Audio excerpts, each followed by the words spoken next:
हमारी लगातार क्लासेस चल रही हैं परसेंटेज पे। आई होप आप लोग डेली क्लासेस ले रहे हैं, आपको सारे डाउट क्लियर हो रहे हैं। आज हमारा परसेंटेज पर ही है। नेक्स्ट क्लास उसी के आगे का नेक्स्ट स्टेप हमारा दूसरी क्लास है। आपको रेगुलर देखना है। हम लोग एक बेसिक से लेयर बना रहे हैं, एक लेयर बना रहे हैं कि इस लेयर को आपने बना लिया, आपका बेसिक कंप्लीट हो गया तो आपको एडवांस सब कुछ आ जाएगा। क्योंकि रूल तो सारे आने चाहिए, फिर उसके बाद हम वन शॉट रिवीजन करेंगे, सब कुछ करेंगे। चलिए शुरू करते हैं कि आज हमारा स्पेशल क्या है। A B rule. What is A B rule? बताओ ए बी रूल क्या है? ए बी रूल क्या है? ए बी रूल क्या है? ए बी रूल क्या है? तो ए बी रूल है जैसे कि ए के पास बी से 10% अधिक है, तो हमें पहले 10% का वैल्यू निकालनी है। 10% की वैल्यू कितनी होती है? 10% की वैल्यू कितनी होती है? 10% की वैल्यू होती है 1/10। तो 10 से 1 प्लस अधिक होगा कि 10, क्योंकि एक क्या होता है, ये 10वां भाग होता है, तो ये एक ज़्यादा होगा, तो 10 से एक ज़्यादा हो जाएगा, तो बी के पास क्या होगा? 11। अब हमने कहा ए के पास बी से ए के पास बी से 10% ज़्यादा है।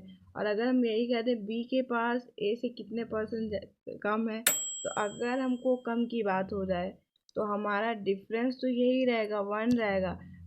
बट डिफरेंस के अलावा हमने कल ही बताया था कि जिससे कंपैरिजन करते हैं उसको नीचे रखते हैं। तो हम 20 से तुलना कर रहे हैं, हम 11 को नीचे रख के ऐसे कर देते हैं। तो अब आप करिए, 11 9 जा 99, 1 बचा। ऐसा ये हमारा परसेंटेज आ गया। ऐसे होता है, समझ में आया? अब ऐसे इसी तरीके को हम आगे क्लास में देख लेते हैं। आपको डाउट क्लियर हो जाएंगे, सवाल आ जाएंगे, सब सही हो जाएगा। देखिए क्या लिखा है, पढ़िए। यदि किसी वृत्त की त्रिज्या में 20% की वृद्धि की जाती है तो उसकी परिधि में वृद्धि ज्ञात कीजिए। अब बताइए, सबसे लॉजिक की बात समझिए। इसमें तो आप पहले ए बी रूल नहीं लगेगा, इसमें आप पहले बताइए यदि किसी वृत्त की त्रिज्या में 20% की वृद्धि की जाती है तो उसकी परिधि में वृद्धि ज्ञात कीजिए। यदि किसी त्रिज्या, अब त्रिज्या में वृद्धि, परिधि में वृद्धि। अब पहले ये सोचो, त्रिज्या हमारा किसी वृत्त का आर होता है, तो यानी उसकी त्रिज्या में 20% वृद्धि हुई, ठीक। और उसी के लिए हम परिधि के निकाल रहे हैं, तो 2πr, और ये वृद्धि के बाद भी 2πr ही रहेगा ना, 2πr ही रहेगा ना। तो अब बताइए, जब हम परसेंटेज, सबसे बड़ी बात आपको ये जाननी है कि जब हम परसेंटेज में निकाल रहे होते हैं तो हमें डायरेक्ट एग्जैक्ट वैल्यू की ज़रूरत नहीं होती। परसेंटेज में हम इनको अनुपात में लेकर हल करते हैं, अधिकतर हम इनको अनुपात में ही लेकर रखते हैं। तो अगर हम इनको अनुपात में काट लेंगे तो हमारा आर ही बचेगा। तो जब इसमें 20% वृद्धि हुई है तो इसमें भी तो 20% वृद्धि होगी, इसमें भी तो 20% वृद्धि होगी, इसमें भी तो 20% वृद्धि होगी। आपका आंसर वही आएगा, इसमें पेन उठाने तक की ज़रूरत नहीं। बस इसमें लॉजिक की बात है कि अगर हम परसेंटेज निकाल रहे होते हैं तो परसेंटेज में हमें अनुपात लेना होता है, एग्जैक्ट वैल्यू की ज़रूरत नहीं होती हमें परसेंटेज की। अब इसको सॉल्व करके देख लेते हैं कि त्रिज्या में वृद्धि 20%, 20% की वैल्यू क्या होती है? 20% की वैल्यू होती है 1/5। 5 में हमारी त्रिज्या पहले 5 थी, अब उसमें 1 की वृद्धि हो गई, तो हमारी त्रिज्या अब हो गई 6। तो अगर त्रिज्या हमारी 5 से 6 हो गई तो हमारी परिधि क्या है? 2πr। 2πr अनुपात है 2πr, इनको अनुपात में रख के हम करेंगे तो 2π खत्म। आर से ये आर हो गया, तो 5 से 6 ही तो रहेगा। जब ये सेम तो हमारा 20% ही तो होगा, 20% तो ही होगा। हल करने की जरूरत नहीं। बेस्ट मेथड और एग्जामिनर का फेवरेट सवाल लिख लीजिए। 90% बच्चे यहीं कंफ्यूज होकर छोड़ आते हैं। आप मत छोड़िएगा, आप स्मार्ट बनिएगा, ठीक है। चलिए आते हैं नेक्स्ट पे। यदि चावल की कीमत में 20% की वृद्धि होती है तो एक व्यक्ति को चावल की खपत में कितने प्रतिशत कमी करनी चाहिए ताकि उसका खर्च पहले जितना रहे? अब बताओ, ये है हमारा ए बी रूल, ये है हमारा ए बी रूल। क्या तो मैम हम कैसे पहचानेंगे ए बी रूल कैसे? तो देखो, हम बता रहे हैं ना कि क्या है। यदि चावल की कीमत में 20% वृद्धि हो जाए, ठीक है, तो एक व्यक्ति को चावल की खपत में, आप पहले ये बताओ, नॉर्मल सी चीज़ें समझो कि जैसे कि यदि आपकी और आपके भाई, आपके और आपके भाई, ये आप हो, ये आपके भाई है, ठीक, केकड़ा नाम। अब आपके पास 10 रुपए है, भाई के पास 12 रुपए है, ठीक। तो आप ये सोचोगे कि भाई के पास मेरे से कितने पैसे ज़्यादा हैं, तो आप सीधे क्या करोगे, जैसे हम कल डेली बताते हैं कि हम पहले डिफरेंस निकाल लेते हैं, फिर जिससे कंपैरिजन कर रहे होते हैं उसका बटे में करके 100 कर दिया। तो आपसे 2 पंचे 10, 5 से 20, आपसे 20% ज़्यादा है आपके भाई के पास, ठीक। ये तो आप सोच रहे, लेकिन अगर आपके भाई सोच रहे हैं कि इसके पास कम कितना है, तो आपके भाई क्या करेंगे, इसी में आपका डिफरेंस तो वही रहेगा, लेकिन वो खुद से सोच रहा है कि इसके पास कितना कम है। मेरे पास 12 रुपये हैं, उसके पास 10 रुपये है, तो उसके पास कितने कम हैं। तो हम यहाँ पर हम कितना कम रखेंगे, आपके पास 12 है, भाई के पास, वो अपने पैसे से देखेंगे ना। आप अपने पैसे से देखोगे तो वो हम उसको देखेंगे 2 6 जा 6 और 3 ये 50। तो आप इसका परसेंटेज निकालिए, 3 1 जा 3, 2 आया 3, 8 जा 3 6 जा 18, 2/3%, ये हो गया, ये हुआ। तो सेम ऐसा ही ये भी एक रूल है, ए बी रूल, यही रूल है ए बी रूल। यदि चावल की कीमत में 20% वृद्धि होती है, 20% की वैल्यू क्या होती है, 20% की वैल्यू क्या होती है, 20% की वैल्यू क्या होती है, 20% बराबर 1/5। तो चावल की कीमत में 20% की वृद्धि होती है, मतलब पहले मूल कीमत क्या थी, पहले की कीमत, और ये वृद्धि के बाद, यहाँ हमने लिख लिया वृद्धि के बाद की कीमत, ठीक है। तो अब इसमें पहले 5 थी, अब इसमें 1 प्लस हो गई, तो वृद्धि के बाद 6 हो गई। तो चावल की कीमत में 20% में, तो एक व्यक्ति को चावल की खपत में, अगर उसने कीमत में वृद्धि करी है, उसको खपत में कितने प्रतिशत कमी करनी चाहिए ताकि उसका खर्च पहले जितना रहे। यानी अगर किसी चावल का दाम बढ़ गया है तो उसे चावल लेना कितना कम कर देना चाहिए कि उससे वैल्यू कम हो जाए। तो ये है तो घुमावदार सवाल, लेकिन आप मत घूमना, आप सीधे ऐसे वही चीज़ करना। 1/, अभी तक हमने 5 से कंपैरिजन किया तो वृद्धि बताई, अब इसमें हमसे पूछ रहा है, देखो जरा सा, कमी कमी कमी कमी, ये हाईलाइटेड है सब, कि पहले इसने वृद्धि करी, इसने पहले रेज किया, फिर इसको कम कर दिया, तो हमें कमी देखनी। तो जब कमी हम देखेंगे तो 1/6/100, बस खत्म, साफ। अरे देखिए आता भी ये CHSL 2022 में आया है, ये आता भी है और इम्पोर्टेंट भी है कितना। आप इससे काट लीजिए, 353 से काटा आप 16, अभी आया हमारा, ये होता है हमारा आंसर, ये आ गया, ठीक है। अगर इसको इसी को हम ये नहीं लिख रहे हैं तो 16.666 आता है, तो उसी को हम 67 लिखते हैं, ठीक। अब नेक्स्ट आओ, ज़्यादा सीरीज लंबी नहीं होगी, ये टाइप 3 है, आप थोड़ा थोड़ा समझिए और प्रैक्टिस करिए, ठीक है। अगर योगी से केजरीवाल के अंक 33.33 कम हैं, तो योगी के अंक केजरीवाल से कितने परसेंट। अब वही मेथड है, योगी और केजरीवाल, अब हमारे योगी जी भी आ गए, केजरीवाल भी आ गए, तो चलिए इनको लगा कर क्वेश्चन सॉल्व करते हैं। योगी जी प्रणाम, केजरीवाल जी नमस्ते, सम्मान करिए सम्मान करिए, CM जी हैं। कलर कौन सा रखें, ऐसे डार्क कलर रखें ना, आपको बोर्ड में दिक्कत ना हो। ये है हमारे केजरीवाल, दोनों CM आए हैं ना, एक दिल्ली के एक यूपी के, ठीक। तो योगी जी के पास कह रहे हैं 33.33% कम है, तो ये किसकी वैल्यू है, 33.33% किसकी वैल्यू है, 1/3 की, किसकी वैल्यू है 1/3, इसको तो आप याद कर लीजिए, 1/3।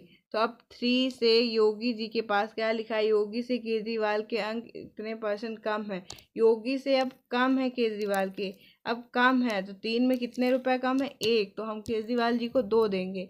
अब कह रहा है तो योगी के अंक केजरीवाल से कितने ज़्यादा हैं, अब केजरीवाल से कितने ज़्यादा हैं, तो अब ये ज़्यादा की बात कर रहा है, तो हमारा डिफरेंस तो वही रहेगा, पर ये कंपैरिजन करेंगे केजरीवाल अपने से, तो अपन 100, 2 का 50 आ गया हमारा 50%। Any doubt? क्लियर? अब आपको आसान लग रहा होगा ना एकदम। बस थोड़ा सा समझने में समझाने में लंबा लगता है, पर सवाल आप भी आपको बता रहे हैं कि आप मिनटों में हल करेंगे, मिनटों में बिना पेन उठाए। बस देखते जाइए। ये क्या लिखा है? ए की आय बी की आय से 25% अधिक है। ए की आय, ए की इनकम बी की इनकम से, ए की इनकम बी की इनकम से 25% एक्स्ट्रा है। तो 25 की वैल्यू ये आपको परसेंटेज में आना ही चाहिए। 25% की वैल्यू क्या होगी? 25/100, 1/4, 1/4, 1/4। तो कह रहा है अधिक है, बी की आय से 25% अधिक है, बी से अधिक है, तो ये प्लस होगा। पर किससे अधिक है? अभी तक हम इससे करते थे, बी से अधिक है, तो बी हमारा 4 होगा। बी से 25% अधिक है, तो हमारा ए 5 हो गया। अब कह रहा है बी की आय ए की आय से कितने % कम है? बी की इनकम ए से कितने % कम है? अब जिससे कम हो 1, इनका डिफरेंस 1 आ गया। अब किससे कम की बात कर रहा है? बी की आय ए की आय से, ए की इनकम से, ए की इनकम से, तो हमारा बटे में क्या होगा? ए की इनकम होगी 5 × 100। बस आपको यहाँ से 20% आपका आंसर आ गया। बस, है ना आसान? और बहुत इंपॉर्टेंट कॉन्सेप्ट है, और लोग कंफ्यूज बहुत होते हैं। आप नहीं कंफ्यूज होना। फिर वो टाइप खत्म, ये उसी टाइप का दूसरा रूप आ जाता है। पी का वेतन, P salary is 30% of Q salary and Q salary is 20% of R salary. What percentage of R salary is P salary? तो कह रहा है P का वेतन Q के वेतन का 30% है। P की सैलरी Q की सैलरी और Q का वेतन R के वेतन का 20% हम PQR लिख लिया। 3 महाराज को बिठा दिया, उनको आसन दे दिया। अब उनके आसन के बाद उनकी चर्चा करेंगे, उनके पास क्या एक्स्ट्रा है क्या नहीं एक्स्ट्रा है। चलिए पूछ लेते हैं कि क्या, बताइए महाराज। फिर Q का वेतन R के वेतन का 20% है। हमने जब कहा था कि मानेंगे, जब P से Q, Q से R रिलेटेड है, तो सबसे लास्ट वाला मानते हैं हम। शॉर्ट अप्रोच आपको बताते हैं, आपको 100 मान लेना है। अब कह रहा है क्योंकि सैलरी आर की सैलरी का 20% है, आर की सैलरी का 20%, आर की सैलरी 100 है, इसका 20% आ जाएगा हमारा 20। तो हमारी क्यू की सैलरी आ गई 20। अब क्या कह रहा है? पी की सैलरी क्यू की सैलरी का 30% है। पी की सैलरी, ये इसका 20 हो गया। अब पी की सैलरी क्यू की सैलरी का, क्यू की सैलरी का कितने % है? 30%। क्यू की सैलरी हमारी है 20 का हम 30% ऐसे निकाल लेते हैं। 0 0 ये कट गया, 2 3 जा 6 आ गया हमारा। इनकी वैल्यू भी हमने निकाली। अब कह रहा पी का वेतन आर के वेतन का कितना % है? पी का, अब आप सीधे लैंग्वेज समझिए। पी का वेतन, पी लिखा है, पी की वैल्यू 6, पी की सैलरी, आर की सैलरी, इधर आर की सैलरी का, अब इधर ये देखिए ऑफ जिधर लिखा है, ऑफ या का लिखा है, ऑफ, तो किधर लिखा है? आर के वेतन का, आर के वेतन का, ऑफ आर के वेतन का की के हो या ऑफ हो, इसका मतलब होता है गुणा। तो आप इसको लैंग्वेज बाय समझिए, आपको कोई ट्रिक, कोई सूत्र फॉर्मूला की ज़रूरत नहीं। आप फॉर्मूला के चक्कर में जाएंगे, आप भूल जाएंगे हमेशा। लेकिन एक बार आप बिल्कुल बेसिक चीज़ समझिए, एडवांस मेथड समझिए कि आप पढ़िए पहले। पी की सैलरी आर की सैलरी का, आर के पास ऑफ लगा है हमारा, आर की सैलरी, तो आर की सैलरी का मतलब है हमारा गुणा कितना % है। अब कितना हो तो हम उसको x/100 मान लेते हैं। कितना %? x% हमने माना, x% कितना % होगा। तो अब हमको इसको सॉल्व करना है, तो हमारा 100 से 100 ख़त्म, x की वैल्यू कितनी आ गई हमारा? 6%, 6%, 6%, 6%, 6%। समझ में आया? नहीं समझ में आया? दोबारा एक बार फिर से रखिए, हम रुक जाइए, इसको फिर से हम इरेज करके बताते हैं। फिर से आओ, चलिए चलिए, जाइए जाइए, हमें बताना है दूसरी बार फिर से। अभी इन लोग को डाउट है, हमें लग रहा। ये कह रहे हैं पी की सैलरी, क्यू की सैलरी, आर की सैलरी। तो आर की सैलरी सबसे लास्ट वाला रखेंगे क्योंकि सभी आर पर निर्भर 100 है। आर की सैलरी अब लिखा है क्यू का वेतन आर के वेतन का 20% है, इसका 20% समझिए 100 इंटू 20%, 0 से 0 ख़त्म, क्यू के 20 आ गई। फिर पी का सैलरी क्यू की सैलरी का 30% है, पी की सैलरी क्यू की 20% का 30% है। यहाँ से हमने सॉल्व किया था, हमारा 2 3 जा 6 आ गया था। अब कह रहा था पी का वेतन आर के वेतन का कितना परसेंट है। पी की सैलरी 6, आर की सैलरी 100 का कितना, जिसकी तरफ का और कितना लगा उसी तरफ मल्टीप्लाई और x बटे 100 रखेंगे। 100 से 100 ख़त्म, x बराबर 6 आंसर। समझ में आया? कोई डाउट हो तो कमेंट कर दीजिए प्लीज़, आपको सब बताया जाएगा। फिर यदि किसी वस्तु के मूल्य में पूर्व में 25% की कटौती की गई तो वस्तु के नए मूल्य को उसके पूर्व मूल्य में वापस लाने के लिए कितने प्रतिशत तक वृद्धि की जानी चाहिए। वो एक डायलॉग क्या होता है, दुश्मन भेस भेस बदल कर आएगा लेकिन तुम मत पीछे होना, तुम मत डरना, नहीं मारे जाओगी। बस वही हाल तुम्हारे यहाँ पर है कि ये दुश्मन भेस बदल बदल के आ रहा है, नए नए रूप लेकर आ रहा है, कॉन्सेप्ट वही, सवाल वही, बस लैंग्वेज अलग है तो डरा रही है क्योंकि आप डर रहे हो, पर डरना नहीं है ना। डरेंगे तो फिर कैसे होगा ना। तो फिर पढ़ो, लिखा वही है, बस इतना घुमा घुमा कर लिखा है। By what percent the new price of the RT must be increase, मतलब इनकी क्या कितनी इंक्रीज होनी चाहिए। तो क्या लिखा है, यदि वस्तु के मूल्य में पूर्व में 25% कटौती होती है, पूर्व में की गई तो वस्तु के नए मूल्य को उसके पूर्व मूल्य में लाने जाने के लिए कितने प्रतिशत तक वृद्धि की जानी चाहिए। तो 25% की वैल्यू क्या होगी, 1/4।